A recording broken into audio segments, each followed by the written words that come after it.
Hello, everyone. Welcome back to Wondergoal, the soccer betting podcast from the Action Network, presented to you by Bet365. My name is Michael Leboff, and joining me for this, our Copa America Group Stage Round 2 preview is BJ Cunningham. And together, the two of us are going to go game by game to set you up for the second of 3 rounds in Copa America.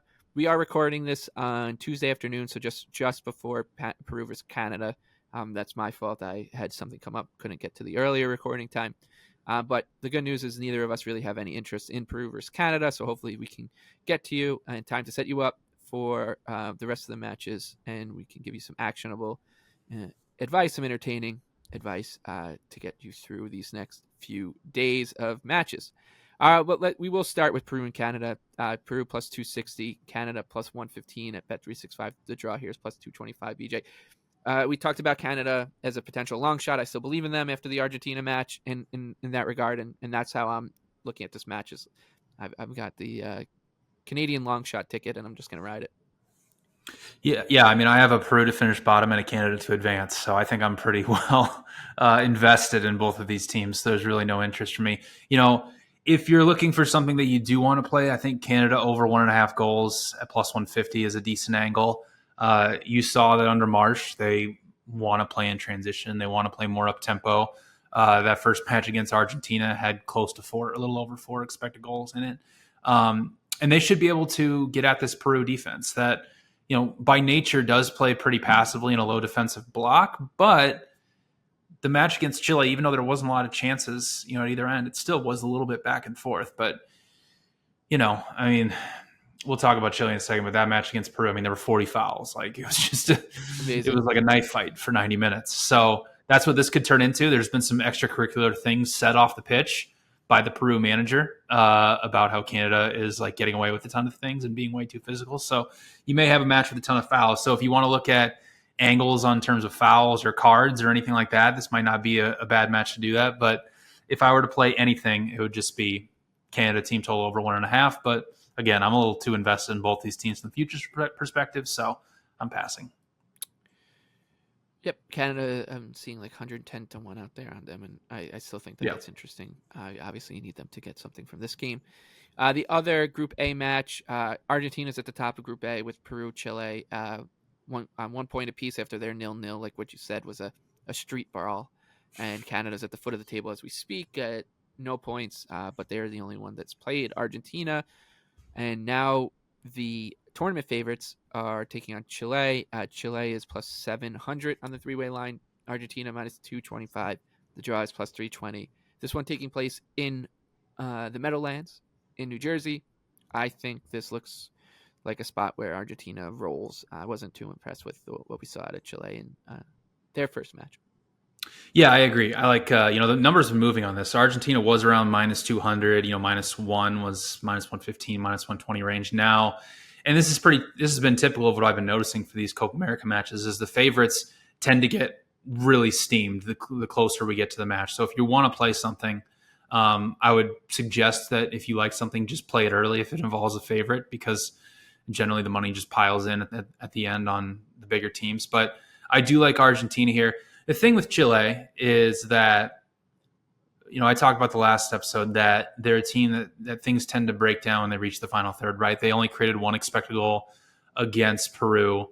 They're a decent build-up team. Like, they led the South American qualifiers in late 2023 and passes in the final third and progressive passes, but they're likely going to be playing without the ball here. But when they don't have the ball, they actually do like to press high, and they press very narrow, but they're still really bad at keeping teams from playing through the middle against them.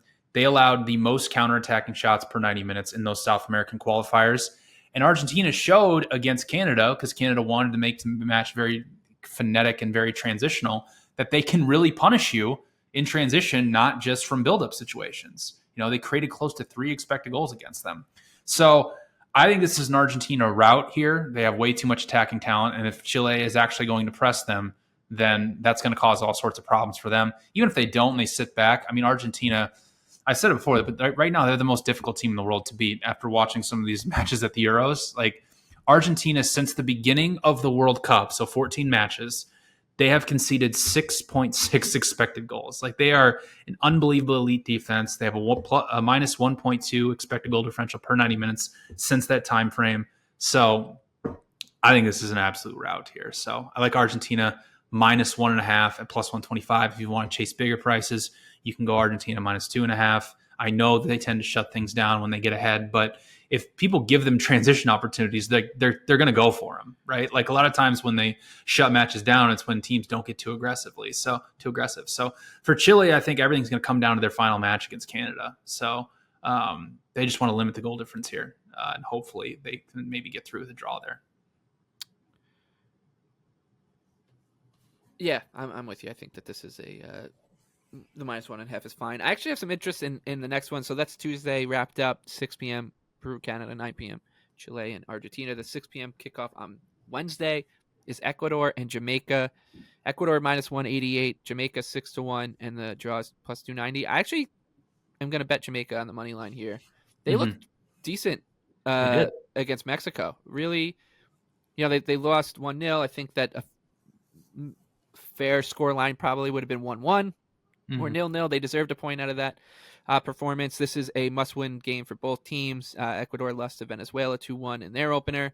And I trust Jamaica here to be able to hang around against a more talented team. And there are some match-winning players on this Jamaica roster, whether it's Damari Gray or Michael Antonio. Like, there's enough talent here that if they do hang around, they can be dangerous.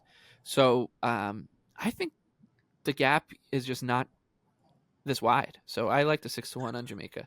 I agree. I will probably be passing on this match. I did project it pretty close, but before the Venezuela match, my concern was, okay, what happens if Enter Valencia is injured and then they don't really have much of an attack? Well, Enter Valencia karate chopped some guy in the 22nd minute and got a red card, so he won't be playing in this match. So now you have a lot of question marks around the Ecuador attack, where they just flat out do not have a striker. You can't really take much away from that Venezuela match. They were kind of outplaying them for the first 20 minutes before the red card happened, and Ecuador does have some talent. But, Jamaica defensively, I thought, was the most impressive thing. Mexico had 20 shots. They didn't create one expected goal. Like, that's an incredibly inefficient performance, and it comes down to the fact that they were good defending in a low 5-4-1, and they're going to do that here against Ecuador. And we've said it before, but Ecuador during these South American qualifiers only averaged 0.8 expected goals per 90 minutes. They take a ton of shots from outside the box. So I think you could see a similar performance like that. And like you said, yeah, they have decent guys who can beat you in transition. So I don't hate to play on Jamaica at all. But for me, I will be passing. All right, that brings us to Mexico and Venezuela. These two teams both won their opening match, 1-0 for Mexico over Jamaica, then the 2-1 for Venezuela. Mexican side, El Tri is plus 120 favorites here. Venezuela plus 250. The draw is plus 225. The draw is short. I think that's how I would look at this, but it's just the price isn't good enough. This one feels very nil-nilly to me. This looks like would be a classic rugby match between two sides that I don't think are going to be too concerned with just picking up a point here and essentially putting a ton of pressure on the other two teams in the group to catch them. So I think this is very low event, very drab, boring. Should be a good atmosphere as always when Mexico is playing in these kind of matches, but not one that I think is going to look like Austria and Netherlands as we record right now. Yeah. We are recording during Austria, so hopefully they can pull this out. But yeah, so like I already mentioned, Mexico completely inefficient offensive performance against Jamaica. And now they're going to be without Edson Alvarez, who's their best midfielder, and you could make an argument their best player outside of Santiago Jimenez is the cornerstone of keeping teams from beating you in transition, especially defending the attackers that Venezuela has, although they don't have much talent. Solomon Rondon is a brute to still pin and not allow him to get in front of you, and especially with aerial duels, and that's something Edson Alvarez does a really good job of. So, like, I did project a little bit of value on Mexico here. I think that coming into this tournament, they were a little undervalued, given that they weren't bringing any of the older guys and their underlying metrics were still good. But now, if you're gonna be without, I would argue your most important player for the rest of the tournament, that makes it very hard to get behind you. So for me, it's a pass. It's too high of a price on Venezuela for +0.5 to play them at this rate. So yeah, I'm just passing. That brings us to Panama versus Team USA, Thursday, June 27th, 6 p.m. Eastern Time. As you'd expect, the Yanks are a pretty big favorite for this one at -250 on the three-way line. Panama 7-1. The draw is +375. I think there was both good and bad from what we saw out of the Americans in their opener against Bolivia. It was a very much a taking care of business, I guess, kind of performance against a team that, they were big favorites. They got the 3 points, which was most important. Came out with a stormer with the goal from Christian Pulisic, got the goal from Balogun as well. Like it ticked a lot of boxes, I think, especially in the first half, but then foot off the pedal kind of stuff, I guess, in the second, you would say. And this is a huge match for both teams. Obviously, Panama needs something out of this match to stay alive. The Americans can technically just be okay with a draw, I would say. With it would be bad, but they could still technically be okay with it. But they'll want to go into that Uruguay match needing absolutely nothing. So it feels like a must-win, a must-go for it for both teams. I think that opens things up here, which is where you're going. Yeah, I like over 2.5 at -110. I've been kind of racking on what to play because I've been thinking about maybe Panama team total or both teams to score, but I kind of just landed on over 2.5 because, like you said, Panama has to go for this, which is not an area where they are really comfortable in, right? Like they are typically a low block transitional type of team. And I thought were actually kind of impressive for stretches against Uruguay. I know Uruguay made that match a lot more transitional because that's just Bielsa ball. But the United States has played Panama 3 times since 2021. If you remember, they famously lost to Panama in Panama, 1-0. Panama created over 1 expected goal against them there. They beat Panama 5-1 in the United States in that final that secured World Cup qualification. That match had 4.5 expected goals, and Panama still created over 1 expected goal. And then they beat us in the Gold Cup in extra time. And then you look at some of Panama's matches against Mexico, for example, who's on, similar level to the United States. There has been, the last 2 times they played Mexico, they've created close to 5 expected goals against them. Like they are a pretty decent transition side, a side that can create chances despite lacking a lot of talent. And now the fact they have to go for this, it's going to create a lot of space for the United States to operate. They're a much better attacking team than Bolivia was. So, Bolivia had 0.18 expected goals. They really posed no threat to the United States. So I think this match gets a little bit out of hand, honestly, with the United States having to face a better attacking team. We'll see how they fare. But, the United States, it was a fine performance. Like we're not big, we're not going to dive deep into the United States men's national team here. You can go listen to other podcasts that focus on it here. But they kind of just tried to cross Bolivia to death for most of the match, which didn't work. But eventually they got through and they got their chances, and we created over 2 expected goals. So I don't think you can really be mad about a win that was really never in doubt. So, but this is just like we're watching teams like Brazil. We'll get to Brazil in a second, but with like Brazil and France and England, like our countries just tend to overreact if the performance isn't perfect, right? So I thought it was a good performance. I think the United States are deserving favorites here, but I think Panama is definitely live to score. Uruguay is atop the table right now because they have the better. They've got more goals scored than the U.S. They won 3-1 against Panama, and they take on Bolivia in their second match. They are -700. Bolivia 16-1 on the 3-way line. Draw is 7-1 here. It just looks, no interest here for me is what I would say. I think it does look like another just 3-1, 3-0 type win for Uruguay as they roll into that final match against the U.S. Yeah, it's so I'm passing on this one. I think Uruguay is really kind of this price is really, really high on them, honestly. This is higher than what the United States was. So they played Bolivia in Bolivia, and they completely dominated them. 2.5 expected goals to 0.1. It was a very dominant performance. But So if I were to look at anything, I guess you could make an argument for Uruguay to win nil, just because Bolivia's got like literally no attack like to speak of.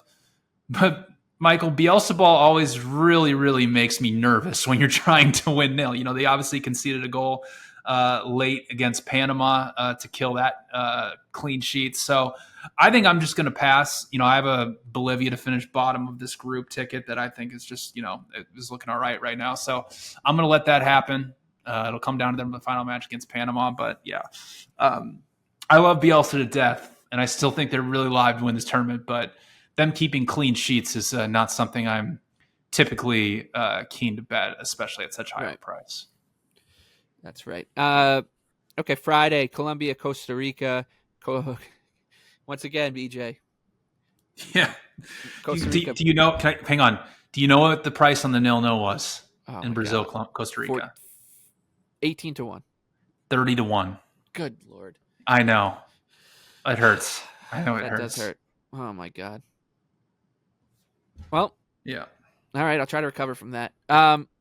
Let's talk about Colombia, Costa Rica. Costa Rica gets the 0-0 against Brazil to really give themselves a shot here to be the surprise team to get out of the group stages. They'll need another result, though, against Colombia, and the bookies don't like their chances. Colombia's minus 275.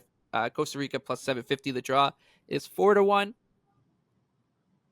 Maybe the draw has a little. Yeah. I think 4-1 is a little high on a draw here, especially what we just saw from Costa Rica. Knowing that, hey, if we get a point out of this, like we would seriously fancy our chances against Paraguay. So, actually 4-1. I think that's a fine bet.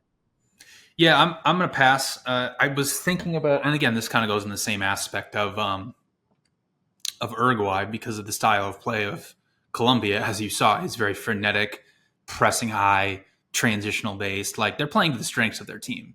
But for me, like I would be looking to maybe play, Costa Rica not to score or some type of Colombia to win 0.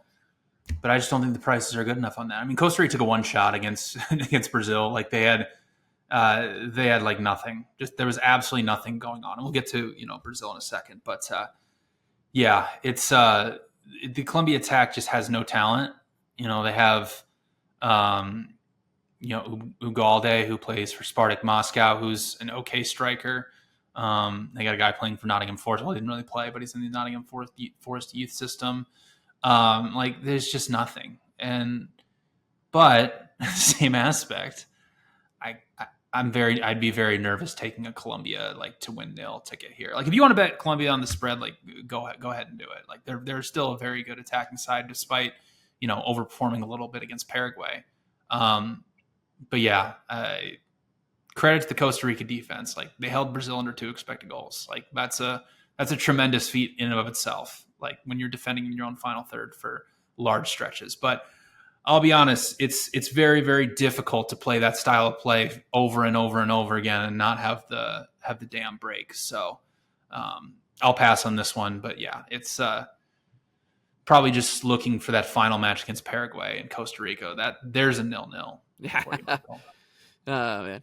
All right. Paraguay and Brazil, 9 p.m. Eastern Friday, June 28th. Paraguay is 8-1. Brazil's minus 275. The draw here is 4-1. I think most people are going to just flock to the Brazil spread here, but I would urge a little bit of caution. Yeah. I would say, yes, was Brazil unlucky to draw 0-0? Of course they were, right? Like they had what I thought was a penalty on Vinicius Jr. They had like a toenail goal deemed offside by VAR. And again, they did create enough chances to win that match 1-0. But, I talked about the problems between relationism and positionalism. And I didn't think Brazil was really that bad. You saw the problem, though, is that they just don't have a striker, right? Like when you're playing a team that's just going to sit deep on you and force you into a bunch of crosses, if you don't have aerial threats and you're just throwing it up to, small guys like Vinicius Jr. or Rodrigo or having them try to dribble through 3 guys, like it's tough. Like it's really tough to play that way. So there are limitations to Brazil. Now, I think what you'll see is when Brazil gets into positive game states is when they will really thrive and they will really punish teams. But the longer you can keep the match 0-0 against them, the better chance you have of drawing, like you saw with Costa Rica, or potentially winning. Now, this kind of leads me more towards an under 2.5 at even money, or potentially a both teams to score no. I haven't really decided which one I'm going to play, but I think either one has a little bit of value because although Paraguay did score and they did create one expected goal against Colombia, that's a much different type of opponent. That's a very transitional base. That's much more high intense pressing. Brazil's not really a high intense pressing team. They kind of play a lot like Real Madrid, honestly, where it's just kind of let's just sit back in a 4-4-2. Let's just try to transition from deep and and we'll try to kind of hope for the best. We have the best players in the world, so we'll eventually just break through, right? So Paraguay is a really good defense. Despite they're very, very good in a low defensive block. They're actually way better than Costa Rica in that aspect, and I think you're going to see them play that way. Again, they are in an aspect where they kind of need a result from this match, and then they need to beat Costa Rica in their final match to get through. But a draw would keep them alive in some respects. So I'll be on under 2.5 for both teams to score no. I haven't really decided which one yet. Stay tuned to the Action Network app, and I'll post it in there. But without a striker, when you're facing low defensive blocks, it's just really hard, honestly, if you just don't have an aerial threat and teams just can close off the middle of the pitch. And again, Paraguay's way better at doing that than Costa Rica. So Brazil's individual quality might see through here, but I have a hard time seeing it happen. So I would look to play unders, maybe another 0-0. Who knows? Another 0-0 for Brazil would be great. It'd be great if they just 0-0 their way through the group. Let's get into our favorite bets for this stage of the tournament. You can go first. Argentina -1.5 against Chile. The problem that exists for this match for Chile is that they are a team that likes to press from the front. And they like to press very narrowly, but they don't do a great job at keeping teams from playing through the middle. So that's a big problem. Argentina showed against Canada that they can be a really good transition team. Like normally Argentina faces a ton of low blocks and is really good at possessing the ball, playing passing triangles and playing through those. But this is going to be a match where they're going to be more on the front foot and have a lot of space and for those direct counterattacking opportunities. I mean, they created 3 expected goals against Canada, mainly all off of those transition attacks. But what this comes down to is I don't think Chile is going to really even sniff Argentina's goal. Since the beginning of the World Cup in 2022, Argentina's allowed 6.6 expected goals in 14 matches. They have a -1.2 expected goal differential per 90 minutes since that time frame. So I think this is an Argentina rout, and I like them -1.5 at +125. I'm going to go with Jamaica to pull the upset at 6-1 against Ecuador. The story from Jamaica's first round match against Mexico was that they lost 1-0, but they looked really good. They were maybe the most impressive of the losing teams in the first swath of matches that we've seen in Copa America. This is a team that held Mexico to 0.6 expected goals, or less than 1, which is pretty impressive considering the talent disparity. But Jamaica also has some match winners in their squad. So they're the type of team that if you do let them hang around, guys like Damari Gray or Michael Antonio, Bobby Cordova-Reid, these guys can make a difference if they can hang around. So I think 6-1 against a team that is going to be missing Enter Valencia. It doesn't really strike me as a team you'd want to lay -188 with. I just don't think the gap between these two teams is as wide as these odds suggest. So I like the 6-1 money line here on Jamaica. And if you want, you can even play them, split your stake 6-1, maybe plus 550 to advance as well, because I do think that Jamaica is live here. So back Jamaica for me. That's my favorite bet. BJ, good job. We'll be back again for the third round of group stage matches for Copa America. We're also coming up on the knockout stage for Euro 2024. So we'll be back recording that. But until then, best of luck with all your bets across all tournaments.